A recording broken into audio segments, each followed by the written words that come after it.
Hello guys! Ito po ay inaklob o inaktob sa iba, sa ibang parte ng lugar. Kasi sa amin dito sa mga waray, inaklob man sa amin. Pero kalimitan sa mga tinatawag dito sa amin din, mga sanay sa inakob. Pero sa amin talaga inaklob, yung mga waray talaga dito, waray upay. May nakapagtrabaho, yung kukuskus ko siya sa kaptanan sa kutsara. Yan, ganyan talaga ginagawa ko. Para mas mabilis siyang makuskus or kudkud. Pino yan. Pino yan pag ano ko niyan. Yan, ganyan. Ginagawa kong ganyan. Kasi para sa akin, mas madali siya kasi ano eh, makudkud. Tapos, mas matatansya mo yung kanipis. Yung manipis na medyo ano talaga. Matatansya mo. Kaya ganyan ginagawa ko. Ano yan eh, na-idea ko talaga yan kasi hirap na hirap ako talaga magkudkod sa kaguran. Yan talaga ginagawa ko. Yan. Ako, napakasarap nito pag naluluto. The best talaga ni, promise. Kayo, kung mag-ano kayo, magluluto kayo ng ganito, dapat masipag ka nito. Kasi matrabaho to eh. Ito kasi, tinatrabaho ko talaga kasi mahilig talaga kami sa mga gantong pagkain. Mga merienda ba. Pero tinitinda ko to sa online. Ako, napakabenta kaya nito.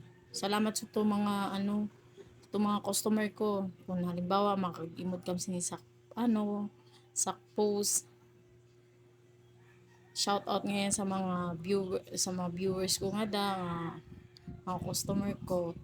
Salamat sa tiwala at pag nyo sa online merienda ko. Salamat kaayo. Ito, ito na kinihimo ito. Yan. Diba? Ubos ko yan. Siguro ko ginugugol ko mga 2 oras. Yan, ginagawa ko dyan. Nilalagyan ko ng down sa saging para hindi dumikit sa ilalim. Yan, tas nilalim ko din yung ilalim ko yung down sa saging, sumunod na pandan, pampabango sa ginataan. Yung iba naman ginagamit anis.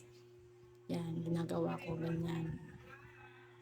Pandan ginagamit ko kasi mas sustansya tsaka masarap, mabango ba. Yung ginagawa ko.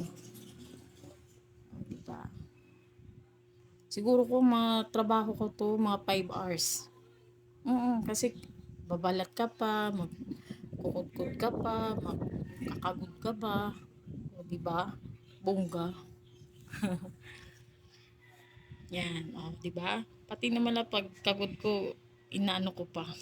Binidyo ko pa. Para talaga, kasi ginagawa ko, mano-mano talaga yan eh. Talagang matrabaho. Mano-mano talaga kasi para sa akin. Mas masarap magluto nga, pinagpaguran mo, tas kakain ka, ang sarap, di ba? Ganun ba? Gets nyo ko? Ganyan ginagawa ko.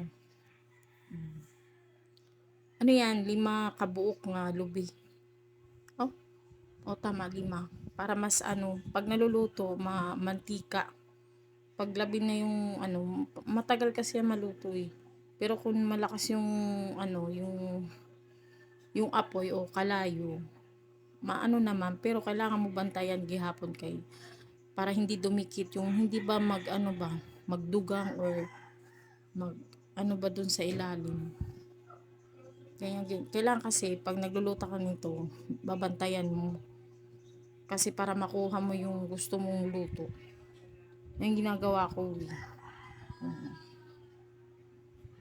Oy, mga nag-imod ngayon, ayaw kang kalimot pag-subscribe sa ako YouTube channel.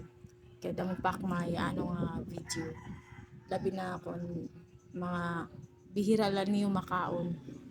Pwede niyo may visit sa ako YouTube channel nga kung paano niyo lutuon, kung paano niyo lutuon na masarap. Kaya papaimod ko man nga di. Yan, mano-mano gihapon. Grabe sito nakapagpara piga-piga si Tio Pai. Pero naglilinis naman ako ng kamay nun. Kasi pag naluluto na yan, unang-una kaya kami kumakain yan. Bago namin may sa customer.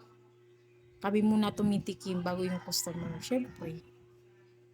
Para safety first. Char. Lalagay ko muna yung asukal. Pagkatapos ng asukal, ilalagay ko naman yung asin. Tapos, pag nilagay ko na yung asin, tansala kasi yan eh. Lagay ko yung gata. Yan. Tapos, tsaka ko siya isasalang. Isalang ko na yan. Pag naisalang ko na yan, maluluto na yan. Ako, bagong hain pa. Nagkukulo-kulo pa nga eh. Oh, diba? Ang sarap. Ayaw kang kalimut ha pag-subscribe para may mood niyak mga video nga magrasa nga merienda. Salamat. Salamat kaayo. Salamat.